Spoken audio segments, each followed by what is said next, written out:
The stars outside the space station looked cold and distant, like tiny holes in a black curtain. Inside the metal walls of Sector 9, the air was warm, but filled with tension. Zara, one of the most feared alien mercenaries in the galaxy, stood, tall and silent in front of the briefing table. Her deep, violet skin glowed under the flickering lights, and her sharp silver eyes showed no emotion. She didn't care why she was summoned, only that the job was worth her time. A short, gray-skinned alien with glowing blue tattoos across his forehead entered the room. His name was Commander Silix, and he worked for the Syndicate, the most powerful secret group in the Outer Rings. Without a greeting, he placed a small black cube on the table. It floated into the air and projected a hologram rotating image of a human male. Mid-30s, muscular build, short brown hair, and sharp eyes that held a strange calm. This, Commander Silix began, is your target. Human male. No known. Weapons. No political ties. Lives on a farming moon near the edge of Sector 12. His name is Jace. Zara crossed her arms. Why would the Syndicate pay me to capture a farmer? Silix leaned in, his voice dropping to a whisper. He carries something ... hidden. Something we've tried to extract for years. Scans show nothing. Trackers fail. Drones vanish near him, but our best spies say the treasure is still on him. Or in him. Zara raised an eyebrow. What kind of treasure? That's the mystery. Some say it's a biological weapon. Others think it's ancient tech hidden inside his body. But whatever it is, people die to protect him and kill to find him. And yet, ... he lives quietly. As if nothing's wrong. She looked again at the floating image. The human didn't look like a threat. He looked ... ordinary. But she knew better. The most dangerous things in the galaxy often wear a peaceful face. What are my rules? She asked. Bring him in alive, Silix said. Unharmed. No injuries. No scans. No mind probes, and no questions. Zara smirked. Sounds like a trap. It might be. That's why we need you. Others failed. You don't. Zara stared at the human's face. There was something strange in his eyes. Not fear, not anger. Curiosity. How much is the bounty? She asked. 10 million credits, paid in advance, plus immunity from any past crimes. That got her attention. With 10 million credits, she could buy her own moon. With immunity, she could finally leave. The Syndicate's chains behind. She nodded. I accept. Silix tapped the cube and it shut off with a soft click. We'll provide a stealth ship. It's fast, cloaked, and won't leave a trail. Get in, grab the human, get out. No delays. When do I leave? She asked. Now, within minutes, Zara walked toward her ship. Her heart didn't beat faster, but something in her mind whispered that this mission was different. It's not harder. Stranger in her private chamber, she studied the human's file again. No family, no known weapons. No records before 5 years ago.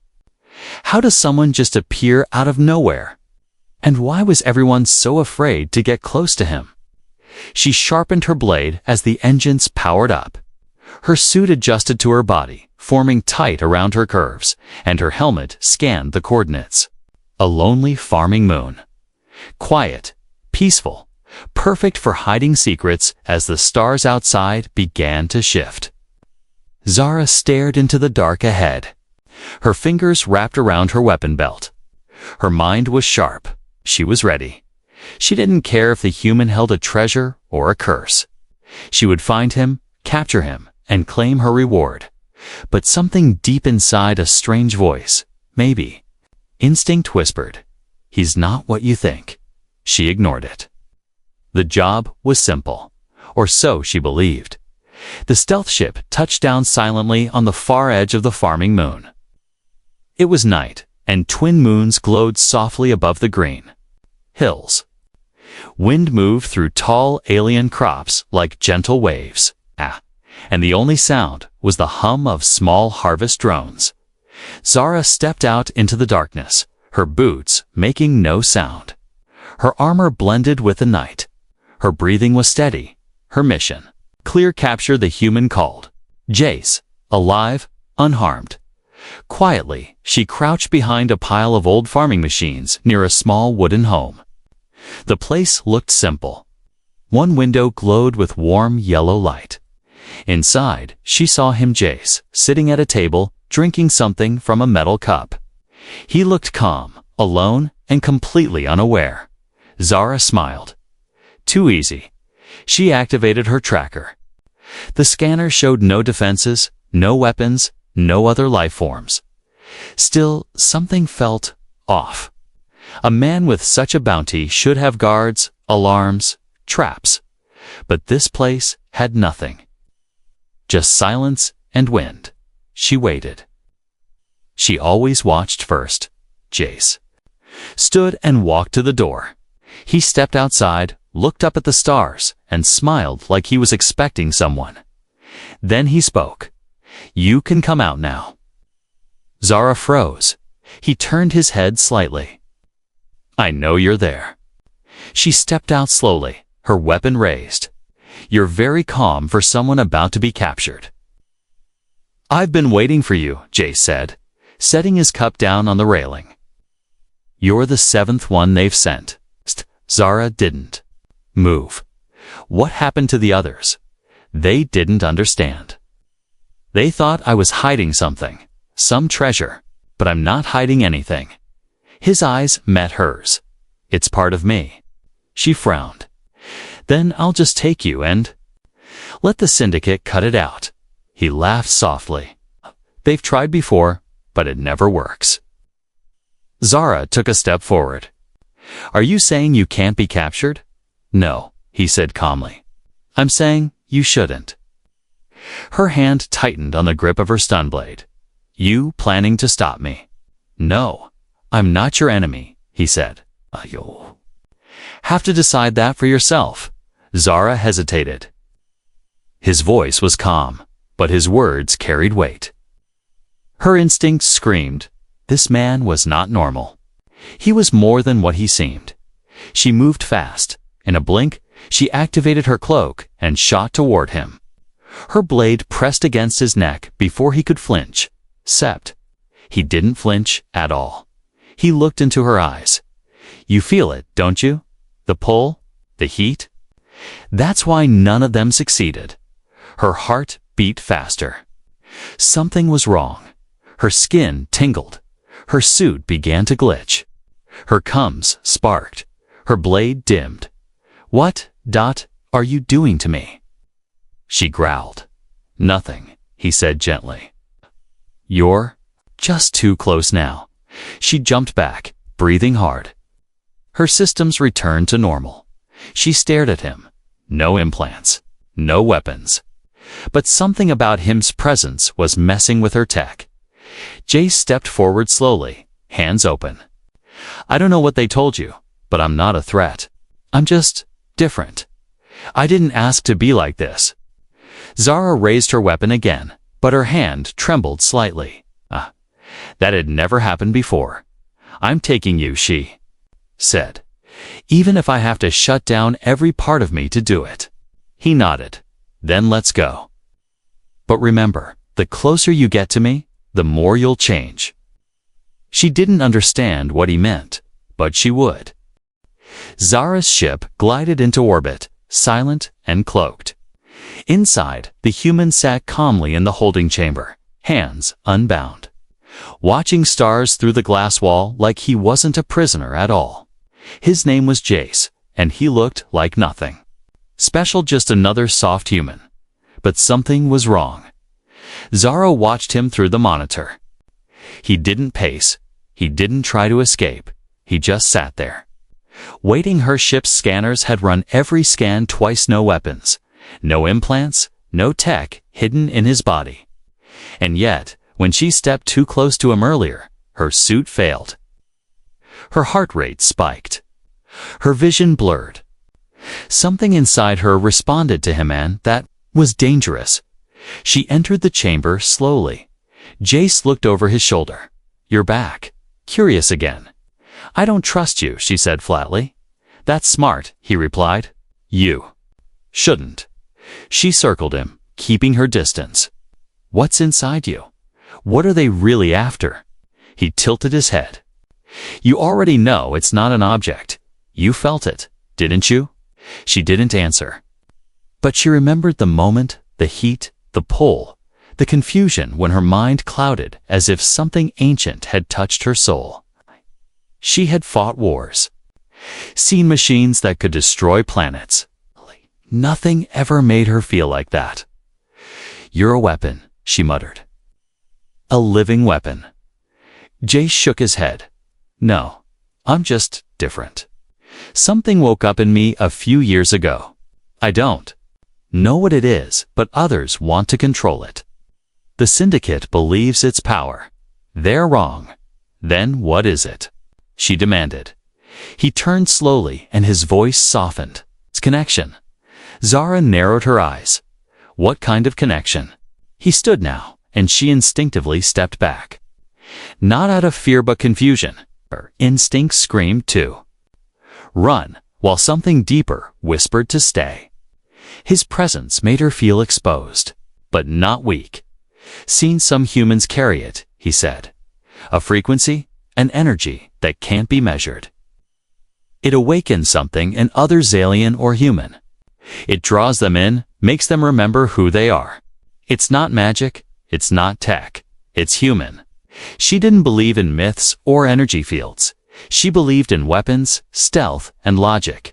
And yet, her fingers trembled again. Her chest felt warm. Her thoughts tangled. She tried to focus. "I don't care what it is," she snapped. "I was paid to bring you in, and I will." Jace looked at her, his eyes calm, not resisting. "I know," he said. "But once you bring me to them, you'll see what they really want. And you'll regret it." Zara hated riddles. She turned and stormed out of the chamber. Back in the control room, she looked over his biosigns again. No implants, no chemicals. Just normal human biology. But there was something in the patterns. His heart rate didn't change under stress. His brainwaves lit up only when she entered the room, as if she was the one being scanned. Suddenly, her AI system chimed. The engines were slowing down. She hadn't given the command. The ship was rerouting. Destination changed. Not Syndicate headquarters. She ran to the control panel, fingers flying. "Her ship denied access, Jace," she shouted, spinning toward the chamber. But he was already standing at the doorway, calm, unbound, glowing faintly. "I didn't touch anything," he said. "Your ship is responding to me now." Zara raised her weapon. He didn't flinch. "Put it down," he said, softly. "You feel it too, don't you? You thought you were hunting me, but the truth is, I've been waiting for you." Her hand lowered, but not by choice. Her body trembled, her armor lost power. Her weapon dimmed. He stepped closer. "You are not my enemy. You are part of it. You were meant to find me." Zara's voice cracked for the first time. "What am I to you?" He placed a hand over his chest. The key. Zara had faced monsters, warlords, and machines built to kill stars. But never had she faced silence that scared her. She stood alone in the quiet hallway of her own ship. The control systems were no longer responding. The lights dimmed as if the ship itself was holding its breath. Behind her, Jace remained inside the chamber, calm, peaceful, as if nothing had happened, but something had. Her armor wouldn't power up. Her weapons were cold. And worst of all, her thoughts were no longer her own. Something inside her was shifting, waking up, a feeling ancient and strange. She slammed her hand against the wall. This is not real. I don't feel things. I don't connect. The ship's voice, usually cold and mechanical, sounded soft now. System adaptation in progress. Pilot compatibility increasing. She stared at the wall. What compatibility? Human source is stabilizing internal. Systems, the voice said.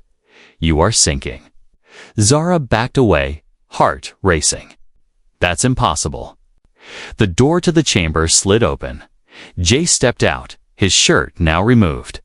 His chest glowing faintly under the skin veins of soft golden light pulsing near his heart. Zara raised her blade, but her arms didn't obey. The weapon fell from her hand. She couldn't even breathe right. You're not broken, Jay said, stepping closer. You're waking up. What did you do to me? She whispered.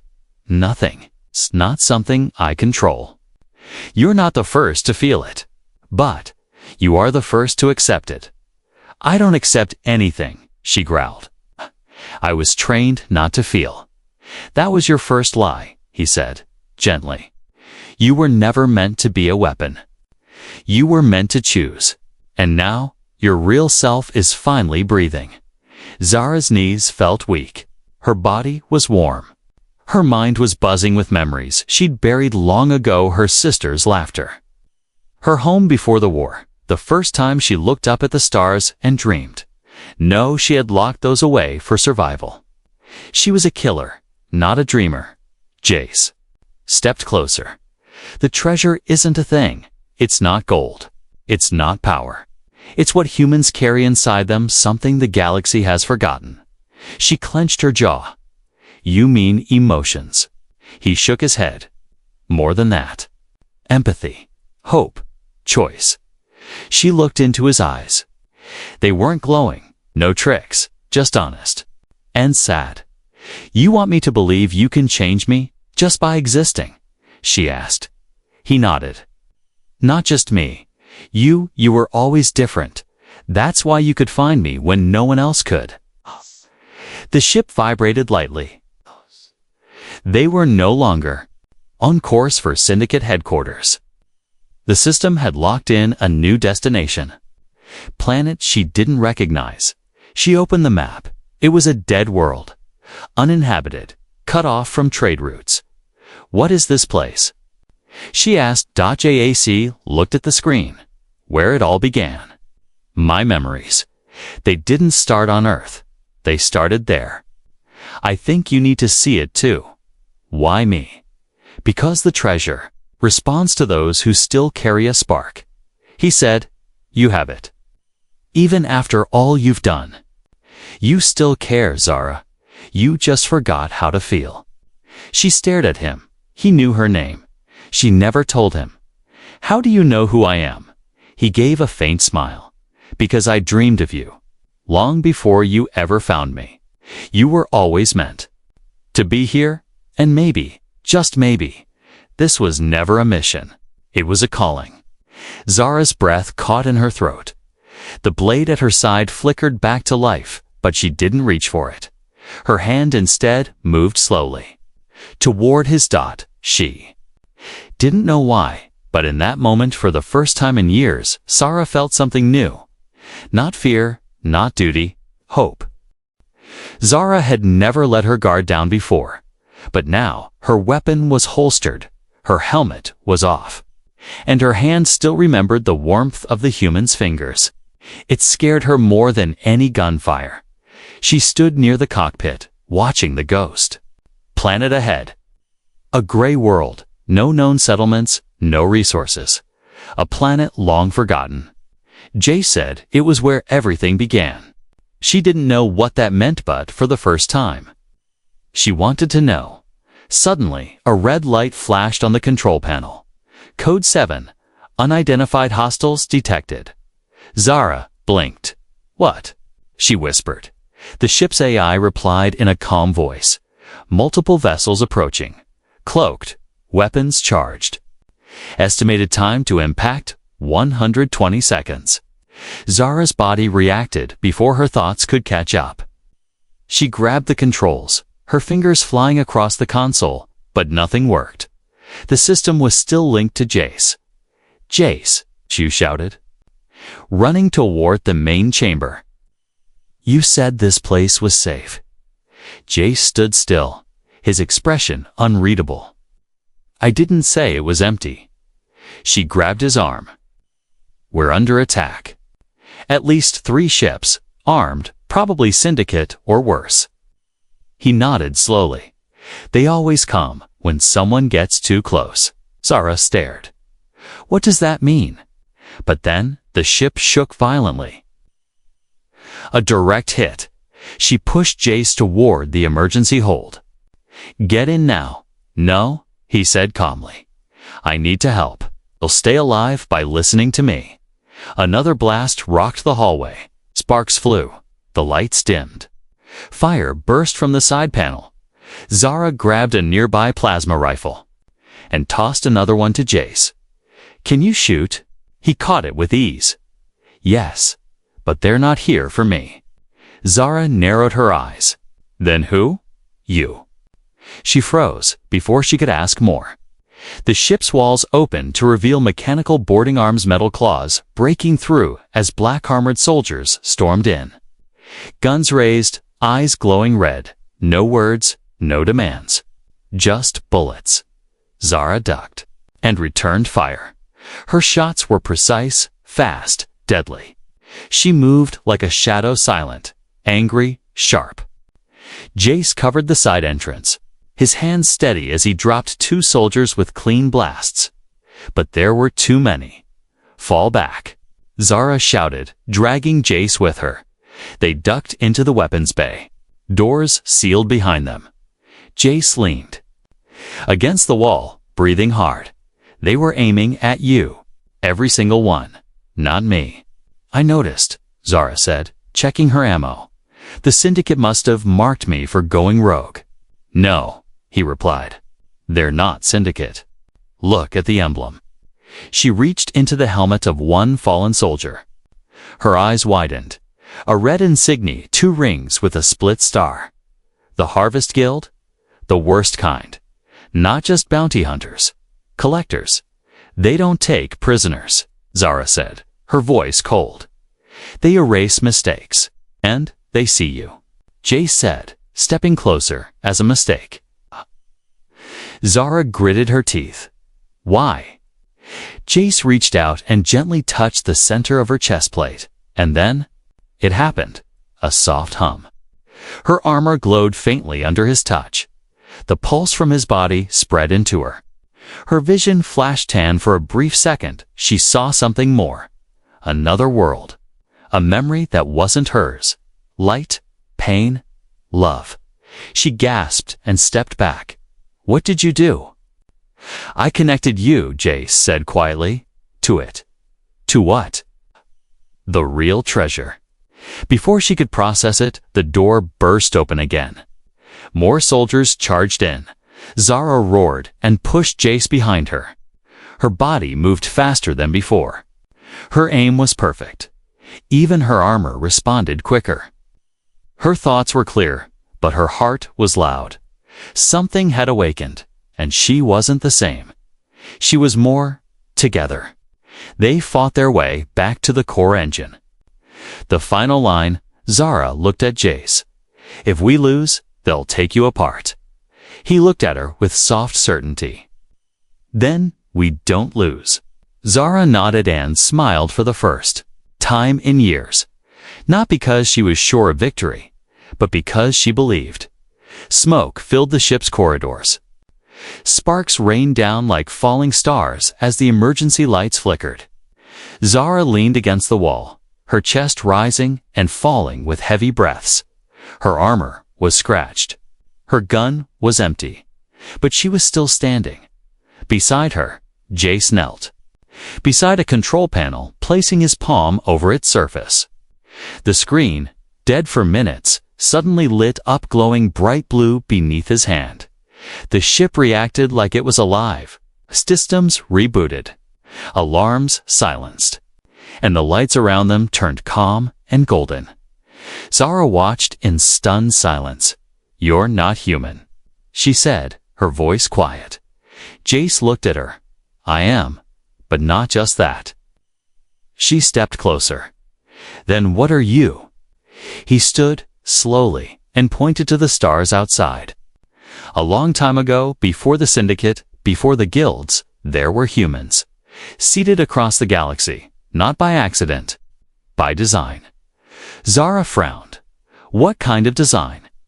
"They were carriers," he said, "of something ancient, not a weapon, not data, but life itself, a code, a spark, a signal. Why hide it inside a human?" She asked, "Because humans forget, but they feel. That feeling protects the signal, keeps it hidden. It can only awaken when the right connection is made." She swallowed. "So this treasure everyone's looking for, it's alive." He nodded. "Yes, and now it's awake." Zara shook her head slowly, trying to make sense of it all. "Why me? Why did it respond to me?" "Because you stopped hunting," Jace said gently. "You listened. You saw me not as a mission, but as something more. That act of choice of empathy locked it." Zara turned away, her thoughts spinning. She had been raised for war, trained to follow orders to kill without feeling. But something about Jace changed that. He made her feel again. She whispered, "You made me weak." "No," Jace replied. "I reminded you that you were strong in a different way." Suddenly, the AI interrupted. Core systems stabilizing. Power surge detected. Foreign signals spreading. Shipwide. Zara turned back toward the control screen. Golden veins of light spread through the ship's floor, walls, and ceiling. Her eyes widened. "What's happening?" Looked at her, his expression calm. "The signal is bonding. With the ship, with you, with everything around it. Can it be stopped?" He shook his head. "Would you want to?" Zara didn't answer. The bounty hunters were gone, but the danger wasn't over. Whoever sent them would be back stronger, faster, deadlier. And when they came, they wouldn't just want Jace. They would want her too, because she was now connected to the treasure. She was part of it. Zara walked toward the mirror wall and stared at her reflection. Her skin glowed slightly, barely visible. Real. Her eyes looked brighter. Her scars faded. Even her thoughts were quieter, clearer. "I'm changing," she whispered. Jace stepped beside her. "You're becoming who you were meant to be." "But I'm not ready," she said. "Neither was I," he replied. "But the galaxy won't wait." She turned to face him. "What happens next?" Jace looked out the window at the dead world approaching. "We land, we find the origin. We unlock the rest." Zara narrowed her eyes. "And if the Syndicate gets there first?" He looked at her with the kind of calm only found in those who've already survived the impossible. "Then we make sure. They never leave." A quiet pause filled the ship. Char finally nodded. "Let's finish what we started." Jay smiled. The ship prepared for descent, golden lights guiding the path ahead. Below them, the forgotten planet waited silent and ancient, and buried deep within its surface was the secret that would change the fate of the galaxy forever. Zara wasn't just a soldier anymore. She was now the protector of humanity's greatest treasure. The ship landed softly on the forgotten planet. Dust rose into the air like ghosts from the past. Zara stepped onto the gray soil, her boots sinking slightly into the ground. Around her, the land was silent. No wind, no life, no stars above. Only thick clouds and the heavy feeling of something ancient beneath her feet. Jace followed, his body glowing faintly with that same golden light. The treasure, now awake inside him, pulsed with every step he took. The ground seemed to respond, lighting up in small rings around him. The planet remembered him even if he didn't remember it. Zara kept her hand near her weapon, out of habit. But deep inside, She knew this mission was no longer about capturing. It wasn't even about survival anymore. It was about something much bigger. She was changing, and she had already chosen her side. Jace led her to a small ridge. Beneath it, half buried in rock and time, was a doorway, round, metallic, and covered in glowing symbols neither of them had seen before. Yet somehow, Zara understood them. "It's a keyhole," she whispered. Jace nodded. "For both of us." They placed their palms against the door together. It shuddered, then opened slowly with a low hum. Warm light spilled out, washing over them like a sunrise. Inside was not a room. It was a memory, not a vision, not a dream, a living memory of a time before war, before syndicates, before machines ruled the stars. Tall beings stood in circles, speaking without sound. They were human and, more, each carried light inside them, just like Jace, just like Zara now. Zara fell to her knees. I remember. The treasure wasn't gold or power. It was a seed, something buried in humanity long ago. Something meant to bloom when the galaxy was at its darkest. That time had come. And she was chosen to guard it. "You're the protector," Jace said softly. "I was just the carrier." Zara stood slowly. "No, we both are, together." But before they could step further inside, a sharp alarm echoed from Zara's ship. Incoming vessels, multiple fast. Zara turned. Her face was calm now, but her eyes burned with fire. "They followed us." Jace looked at her. "We can't let them near this place. If they reach this memory, they'll erase it. The galaxy will stay broken." Zara pulled her helmet over her head. The golden light within her responded, charging her suit, sharpening her focus, calming her fear. She had never felt so alive, so sure, so ready. "We hold them off," she said. Jace smiled. "Just like that." She smirked. "You woke something in me, human. Now let me show them what it can do." They returned to the surface. Just as the enemy ships broke through the clouds, black syndicate warbirds, dozens of them, descending like metal vultures. But Zara didn't run. She activated her suit's core. Light burst from her chest, blinding. Pure, golden. The first enemy ship lost control mid-air and crashed into the rocks. Jace raised his hand. The ground pulsed beneath him. Old tech-forgotten cannons buried in the soil rose from the ground and powered on. Waiting for his command, he gave it. The skies lit up. Chara flew through the air, her blades glowing, her voice roaring across the battlefield. She was no longer a mercenary, no longer a servant of syndicates. She was something more. Defender of something good, of something true. The battle raged for hours. Enemies fell one by one. But they kept coming, until the final wave stopped and silence returned. Smoke floated through the air. Jace limped toward her, blood on his shoulder. "They're gone. For now." Zara nodded. Her armor was cracked, her body bruised, but her spirit untouched. She looked at the sky, now clear above them. For the first time, stars returned to view. "What now?" Jace asked. She turned to him. "Now, I protect it. I protect you. I protect the memory." He frowned. "And you? What do you become?" She smiled faintly, her voice steady. "I become real." And from that moment on, Zara was no longer a hunter. She was the shield. She was the light. She was the final guardian of humanity's greatest treasure.